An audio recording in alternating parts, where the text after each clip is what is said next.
Welcome to Performance Car Lounge, where each week we speak with enthusiasts selling their beloved performance cars. This week, we speak with the owner of a JDM Nissan R35 GT-R. On today's podcast, we're talking about the legendary R35 Nissan GT-R, and we're very lucky to have an owner and importer of GT-Rs and JDM vehicles, Chris, speaking with us today. Morning, Chris. How are you? Good morning. Great. Hope you're going well too. So everybody, Chris has imported his own R35 GT-R and he has some experience in importing JDM cars from Japan. So if you are interested in finding out a little more about the ins and outs of importing a car from Japan, stick around and we'll talk through that process. But first, Chris, I thought we'd talk about the R35 GT-R in general. For me, this car was a bit of a mythological beast from the East when it was launched back in 2007. Is that your recollection of things at the time? That's exactly my recollection. When it was released 2007, I think my car at the time was a WRX, which was about 2 years old. And I was buying my first home. So I was a little bit strapped for cash. And I had a friend who had just bought a brand new GT-R in, I think, 2008. And I was like, wow, look at this thing. This is phenomenal. Dual clutch transmissions. It was one of the first cars to actually have that. Transmission in the back, motor in the front. It was just mind blowing. It was something so brand new. And I just wanted it. But unfortunately, at the time, I didn't have the finances. And the last couple of years, I've made enough money that I can actually afford one. And, they have never disappointed me, that's for sure. Yeah, I actually remember the lead up to the car. So I used to consume Wheels magazine and Motor magazine religiously when I was younger. And I remember seeing the concept at the 2001 Tokyo Motor Show and thinking, oh, that looks interesting, but it didn't really look like it was for me. And then I saw the prototype at the 2005, the pictures of that at the 2005 Tokyo Motor Show. And I still wasn't that convinced. And then in 2007, they actually launched the car and it looked better than the prototype, which never happens. And they launched it to this fanfare of a 7:38 Nürburgring lap time, which was faster than a Porsche 911 Turbo, which lapped the Nürburgring in 7 minutes 40. And they were pitching it as a car that was basically less than half the price.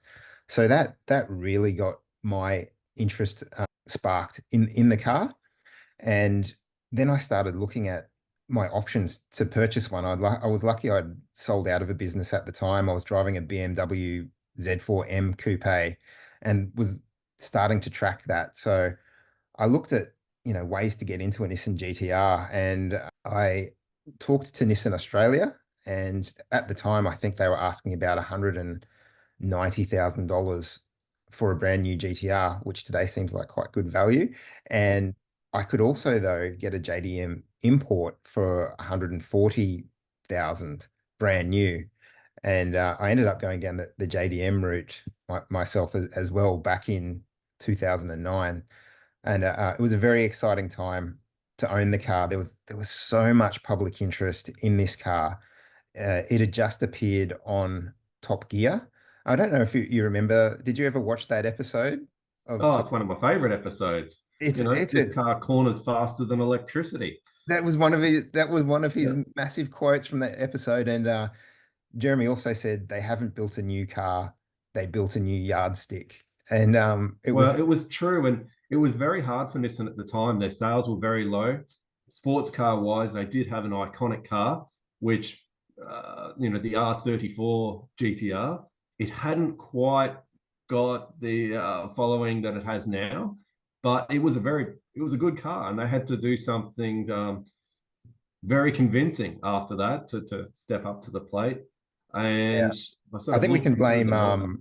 Yeah. Fast and the Furious for the R34 GTR's increased Yeah, popularity. I think there's a lot of owners out there which have, should be very grateful. They've Yeah. made some good gains there. But Nissan couldn't come out with just another RB26 car. They needed to do something new and something groundbreaking that sort of redefined performance, and they did. You know, Absolutely. it was It, something new, and you're 100% correct. At the time when the GTR started development, Nissan were in massive financial trouble. They were making huge financial losses when the new CEO, Carlos Ghosn, was appointed, and he achieved a massive financial turnaround for the Nissan Corporation. But he also had a plan of reinventing the GTR, as you say, and he needed to move it on from the R34, which was, a technological tour de force as it was. And mm, they had those RB engines, the straight sixes, and they really had to improve the performance of an already very fast car. And like you're saying, they did a ground up redevelopment with the V6 engine. They chose that because of the packaging size, so they could make it a front mid-engined car, so that the engine could sit over the front axle. And as you say, there was the transaxle axle gearbox. It was just a stunning bit of technology at the time. well, at the time, I'd never been in a car which could shift so fast and so violently.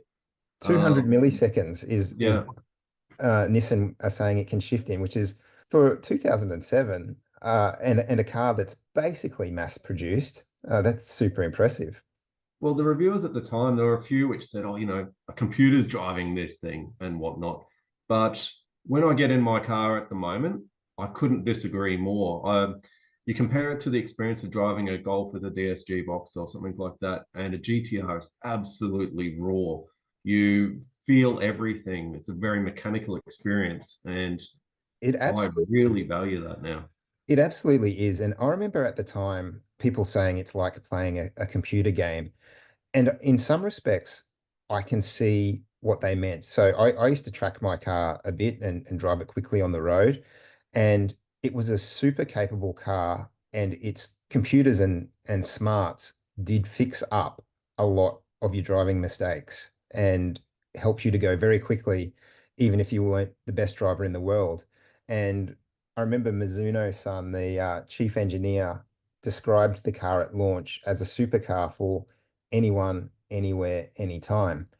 But that doesn't make it not an engaging experience to drive. As you say, you feel everything. It's very mechanical, and it's very satisfying to drive. And you do feel like when you're driving it, you're defying physics, but that just adds to the enjoyment driving these cars. Well, that's it. One of my neighbors actually has a late model M5 and it has the electronic steering. GTR steering is old school hydraulic.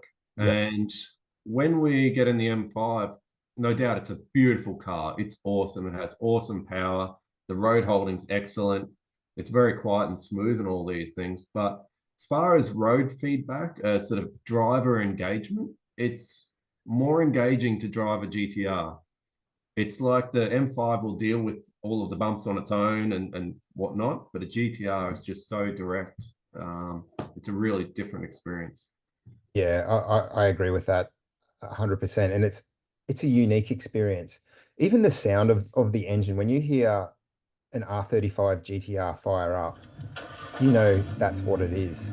And it's interesting, those engines, while it was a mass-produced car, the GTR engine, which was a 3.8 liter twin turbo V6, was handmade in a different plant from the car in It was actually handmade in Yokohama in a sealed clean room. And there was 13 craftsmen that they called Takumi who put these engines together, and it took 4 hours for them to hand make each engine. So even the power output from each GTR is slightly different. They say it's 357 kilowatts, but because they're all handmade, I think they're all, slightly different in their power output. And the acceleration, that engine combined with the four-wheel drive and that gearbox for the time, and even for today, is still astonishing. It achieved a 0 to 100, I think, in about 2.8 seconds. And at the time, a 911 Turbo was doing 0 to 100 in 3.4, and a Veyron was doing 0 to 100 in, I think, 2.5 seconds. So it's a Mm. super quick car. Oh, And the value for money.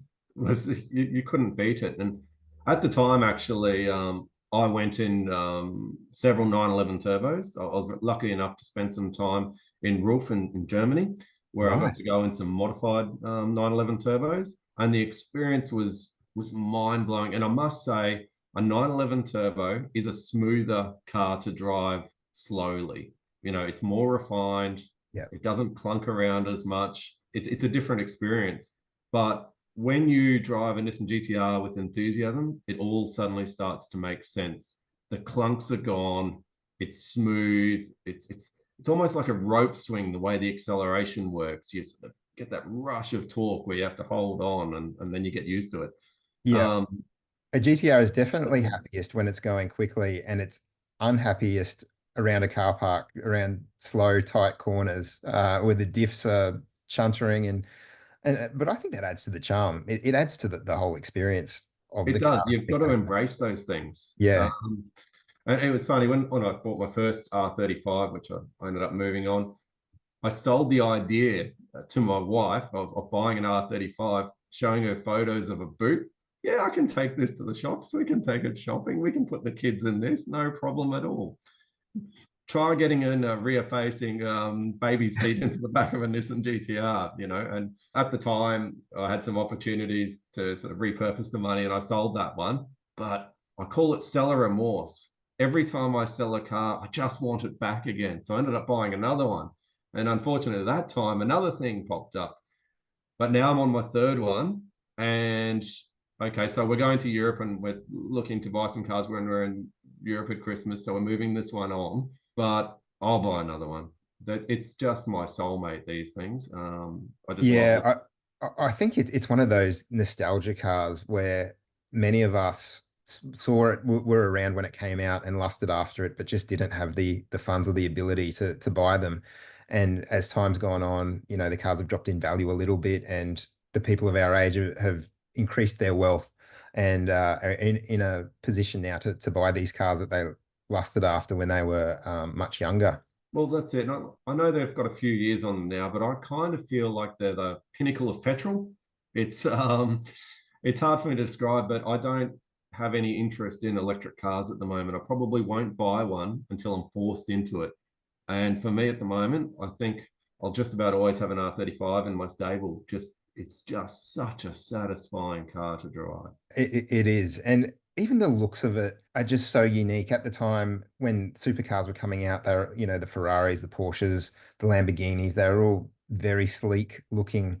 And this thing was designed after a Gundam robot. It was inspired by that with a really muscular and blocky body. Yet engineering was such that it was still a slippery car through the air. So the coefficient of drag was only 0.26. And to put that into context, so I won't bore everybody too much, but coefficient of drag is a measure of how slippery a car is through the air. So a truck has a coefficient of drag of about zero point 0.9, not very slippery at all. A regular car has a coefficient of drag of 0.39, and the GTR had a coefficient of drag of 0.26, which is slipperier than Ferrari Testarossas and many other cars. So just the engineering that went into every aspect of this car just blows your mind. Everywhere that you look, there's attention to detail. There's no aspect of this car that's really been lifted from anywhere else or just carried over. They've optimized every part of it to go basically to go fast. Well, I read that they went through wind tunnel testing 2,000 times to achieve that. And the interesting thing that drag coefficient is low, but they've managed more downforce than its predecessors. It's more usable downforce despite being slipperier through the air. And They're that was just an engineering masterpiece. yeah, and that was another interesting point at the time because the GTR is quite heavy at 1,740 kilograms for a supercar, where most other cars were aiming to be light at the time. But Mizuno-san, the chief engineer, was firmly of the opinion that the weight helped the car, and the lap times, I guess, show that it did. Well, Yeah. he was not the lightest car. He wanted one of the most engaging experiences, and I believe that they've achieved that. Yeah, Um, I'd agree. And Speaking of that engagement and enjoyment in driving the car, one of the other standout features was the dash multifunction display.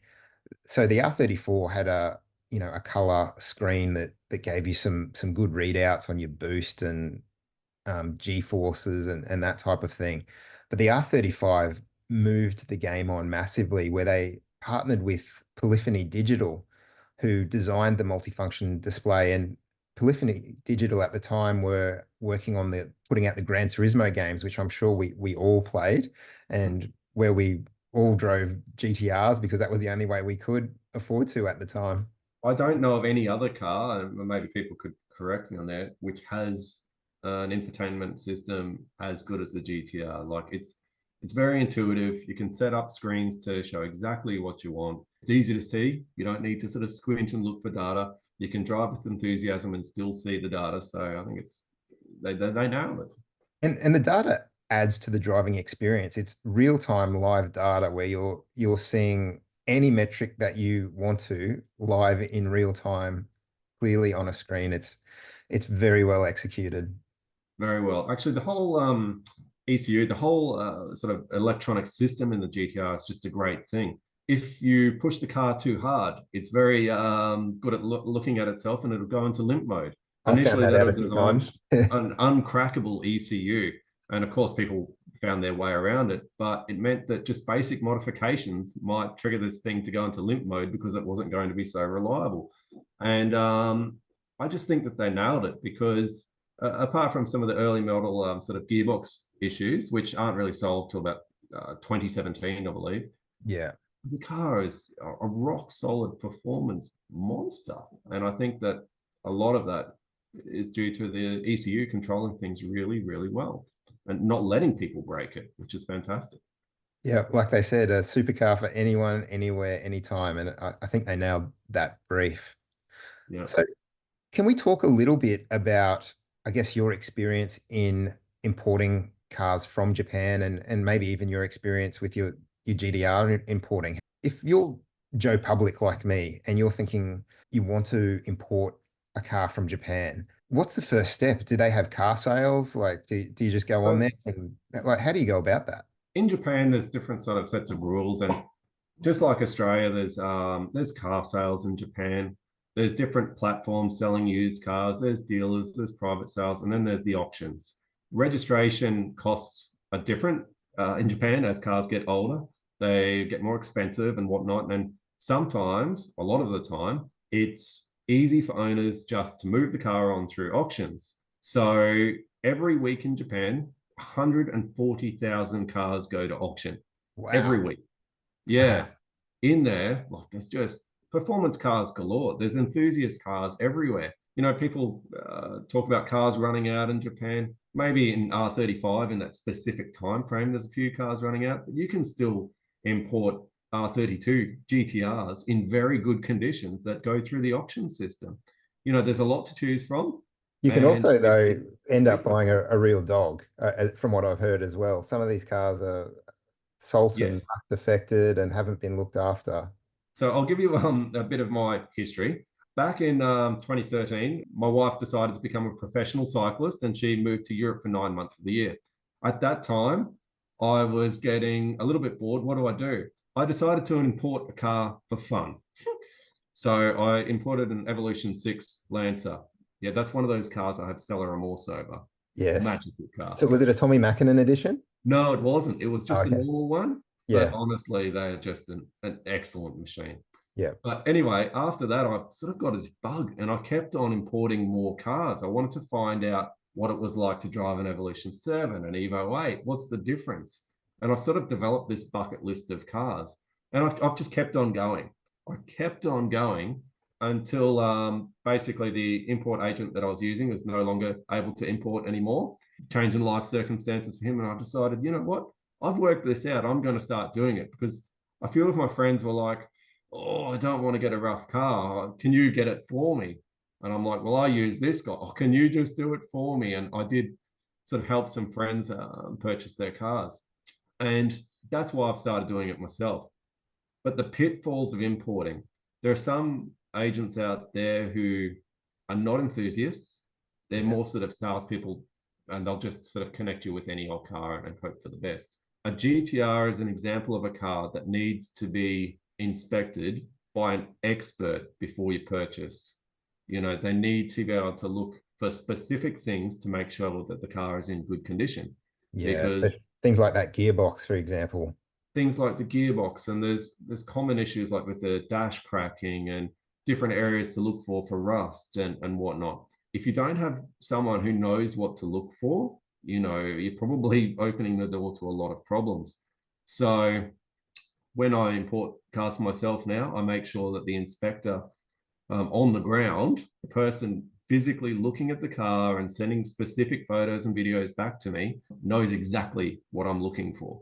And I think that to give yourself the best chance of getting a good 16-year-old car, you need to go through an enthusiast. You need to get someone who really cares about the end result, who really enjoys it. If you get someone who just buys and sells cars all day and that's just how they make their money and they don't really care, you're probably going to get a bit of a lackluster result. Well, and that's Uh, the good thing about it, you building a relationship with someone on the ground there, because if they want to keep working with you and getting business from you, they're not going to send you garbage cars. They're going to make sure they're exactly. sending across quality cars. That's right. And you know, over the years using the one inspection company now, I've had lots of Evolution Lancers and RX-7s and a few GT-Rs and different cars along the way. And I've sort of struck up a relationship. And as much as I'm searching the auctions every day at 5 a.m. myself for different cars, they are too. And they know not to send me the rubbish anymore. They know how particular I am. And, Yeah. you know, they send the good ones, which is, it's good. So if you are interested in importing a car from Japan, Chris can definitely help you out. Head to performancecarlounge.com.au. I'll have a link to Chris so you can get in contact with him and chat with him and find out a bit more about what next steps are. So you mentioned before as well, Chris, that you are now moving on your R35 GT-R. So when we look at it, this is a car that is a game changer. It is that mythical beast that popped onto the scene in 2007 and shook up the whole performance car scene. Yes. And interestingly, while we say it's a 16-year-old car, they have only just stopped making them. Been the same platform that has continued on since 2007. They've obviously upgraded the suspension and the motor, but it's the same motor. It's fundamentally the same car. So it's a very good opportunity to buy a performance icon at a Yes. bargain price. Can you tell us a little bit about your GTR that you're selling? Okay, so my one is an interesting one. It's 2008 JDM GT-R. It's a little bit rare in that it had factory Nismo sports resetting, a few upgrades from factory and a custom tune and some custom testing to give it a little bit more than a standard car. And it gets a few badges and things like that, which just make it a little bit more exclusive. But when I bought the car, I was conducting some maintenance and I thought, okay, while we're here, let's just put on an upgraded intake. Oh, while I'm doing that, we better get a retune. And the next thing you know, the good guys down at GT Auto Garage have done a very solid tune. I'm very happy with the car. It's quite smooth and it's making 420 kilowatts at the wheels. And Now, you've got a dyno sheet to yeah, I do. I show do. that. Anybody who's interested in learning more about this car, again, head to performancecarlounge.com.au. I'll have a photo of the dyno sheet there. I'll have photos of the car as well. So, is there anything further about the car that you think people might be interested in? It's one of the better GTRs out there. There's no dash crack whatsoever. The interior's in good condition. It was ceramic coated from factory. I've got all of the service history. And It's a really good one. what Yeah. auction grade was it? It was an auction grade 4.5B, Yeah, so they're meant to hard be to a B find. grade interior, but it has a brand new dash that was done in Japan. So it's perfect in that regard. And there's 4.5 grade cars and there's 4.5 grade cars. I'm pretty particular. Yeah, There's barely a stone chip on this one. yeah. So you know, it's a very good car. All right. And here's the not quite $1 million question, but how much are you asking for the car? At the moment, I've got 97,000 on it. There's cars that are similar spec cars ranging from about 85 to 108,000 available at the moment. So I've just priced it somewhere in the middle there. But certainly, like when I park mine next to some of the others, Yeah. it becomes clear mine's a pretty good one. If you're interested in this car, head to the website and we'll have photos of the car and a link to the ad, and then you can get in touch with Chris. Well, thank you very much for your time, Chris. This has been a fascinating chat. And I'm sure with your car journey, we'll probably be speaking on a future podcast when you're selling another interesting JDM performance car. Well, it might not be JDM next time. Cool. We've got a Europe trip at Christmas where there's two Audi R8s on the cards for Oh, a V8 or road trip V10? across Europe. Are you looking at the V8 or the V10? V8. Oh, well, I'd love to chat about that. Yeah, when that happens, I'll keep you in the loop. All right. Thank you, Chris. Thanks for joining us at Performance Car Lounge. If you have a performance car with an interesting story that you are selling, contact us at performancecarlounge.com.au.